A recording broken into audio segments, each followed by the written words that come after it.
Start right here, front left with James. Jeff, when you're the green dot of this defense and it's a top 15 unit, a lot of guys performing very well, including yourself, and there's no first team all conference players from the coaches in this league, how does that sit with you? Does that bother you? Does that motivate you in any way?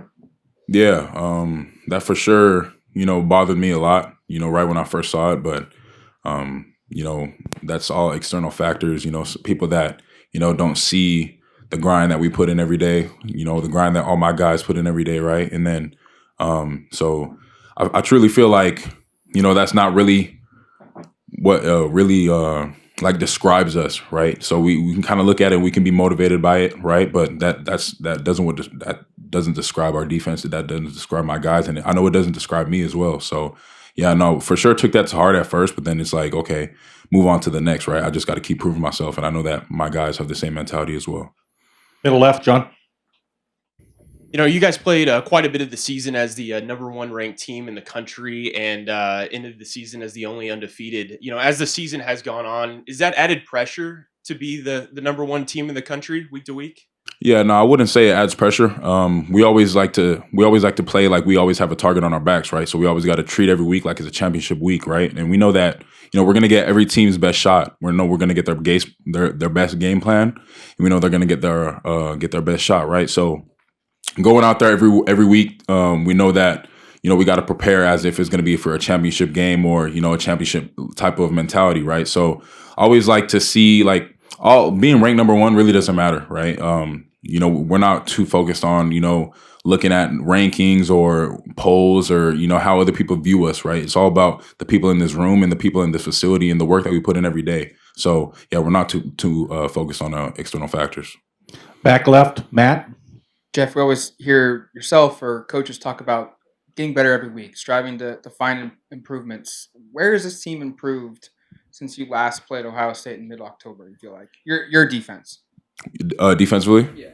Yeah, I feel like we've tremendously improved in all factors. I think every category that we've improved on. I don't know the numbers statistically right now off the top of my head, but I think that, just looking at our film week to week, guys are, getting to the quarterback more, creating more havoc in the backfield with, TFLs or whether that's batted balls at the D-line position, right? And I know that in the back end, we're playing, tremendous football right now, right? And that's got to keep striving throughout. We go up, these last couple of games here, right? So I know that, like I said, the numbers off my head right now, but I know that we've been, trending in the right direction, I could say. So, Back middle, Brett.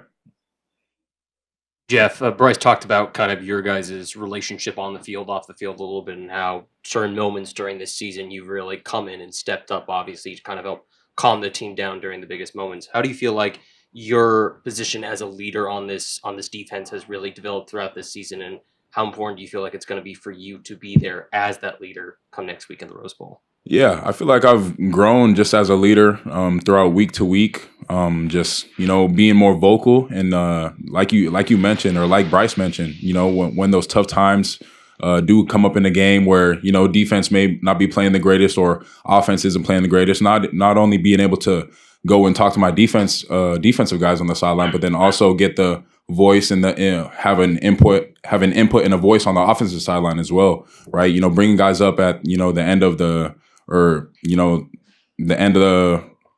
the third, going into the fourth, right? Just telling them that we got to finish, right? And then talking to guys in the halftime locker room, just keeping guys motivated. And I think that's something that I've been challenging myself to improve on every week, right? So I just got to keep getting better, and I feel like there's so many more places where I can improve as a leader, even more, being more vocal to a point where, guys are kind of getting annoyed of me, talking in practice or, making sure I'm checking in with guys, but, just keep trending in the right direction.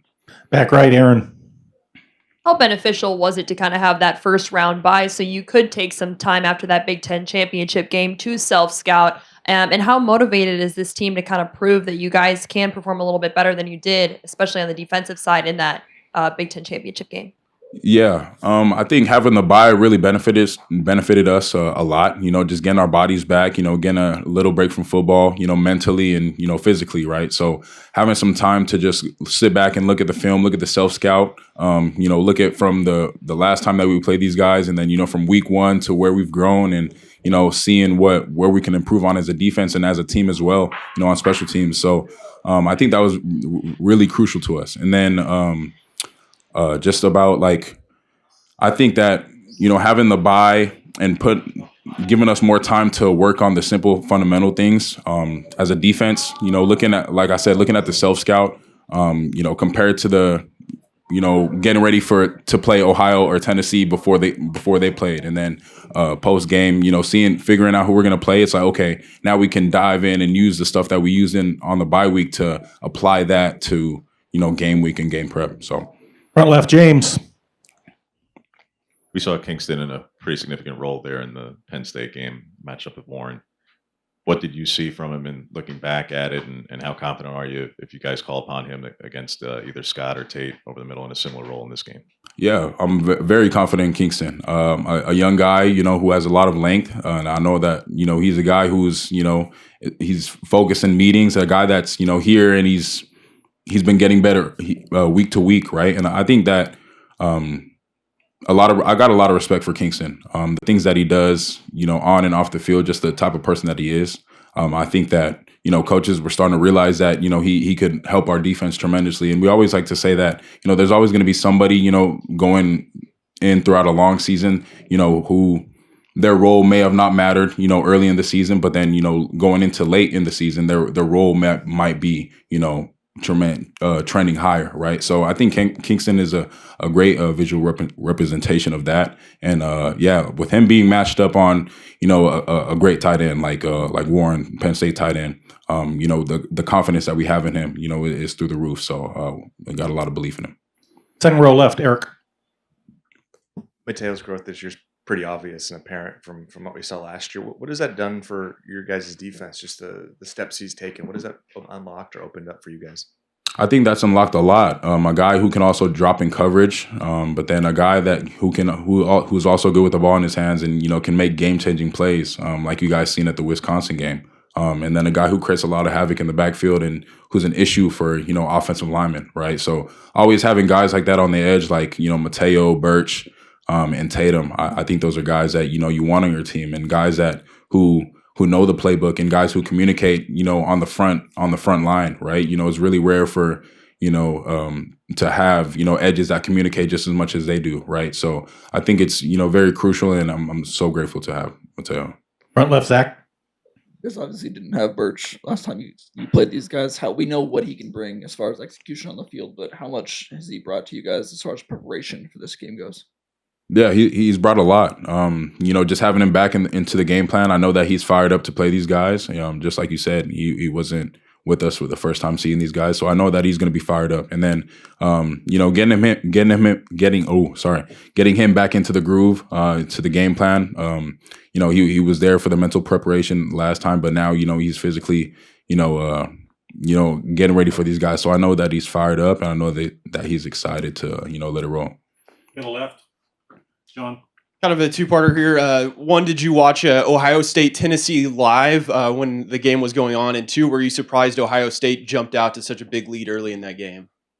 Yeah, I was watching it live. I was watching it live with a couple of buddies, a couple of guys on the team, and then Ohio State playing at home. I know that that was going to be their last home game, right? So I knew that they were going to come out on fire. So I'm not surprised with how electric they were on offense and defense, right? And then I wasn't surprised at all, but excited for this opportunity. Back left, Matt. I know the first couple weeks of the season you dealt with some injuries that impacted how much you could play, but you haven't had to play every down like you had to previously. How has that helped you, and how has this helped this defense? Because you're playing well, and the defense is also playing well, despite you not having to play as much. Yeah, I think that just goes to the coach's plan, just keeping me fresh, and that means that we're having a lot of guys that can play valuable snaps for us, right? So you can't look at that as a negative that I'm not playing as much as like I used to. I'm still playing good snaps, but then we're still playing elite defense, right? So it means that other guys are developing, which is a good thing, and then that also means that guys are starting to learn. The defense guys are starting to gain more trust and belief in one another, and that means we're headed in the right direction, right? We always talk about power unit. Coach Lupoy always likes to talk about a power unit in our defensive meetings. So that's where it shows up right there, and then that also goes into the trust and belief that I have in my teammates as well, for them to go out there and do their job at a high level. Back middle, Brett. Jeff, it's not often that we get to see the same teams face off against each other multiple times in a season. You had that experience last year against Washington. Now you have this year and against Ohio State. Is it easier in situations when you get to face a team a second time? Is it harder? Is it the same? Just what's your experience with that? Could you repeat that? Sorry, the end. Sorry, you don't. Obviously, there's not often that teams get to face the same team multiple times in a season. When that happens, from your experience, is it easier? Is it harder? Is it about the same? Just what's it like in that type of a situation? Yeah, I would say it's about the same because, right, playing the team the first time, you have the game plan, right? But then, seeing them again, you have the game plan again. And it's like, okay, how much better can we make the last game plan, right? To make it, not as much as a close game, or, to not miss this many opportunities, or, let's fix these corrections from the last game, right? So I think it makes it the same, but then also makes it even better because now you have time to actually go look at what you did wrong from the previous game, and then apply that to the game that you're about to play. We're going to go to the Zoom. Ryan Clark, if you can unmute yourself. Hey, Jeff. Just throughout your college career, who have you learned from? Who are the people you have learned from about what it means to be a leader in this type of space? And what are maybe some of the biggest things that have stuck with you? Yeah.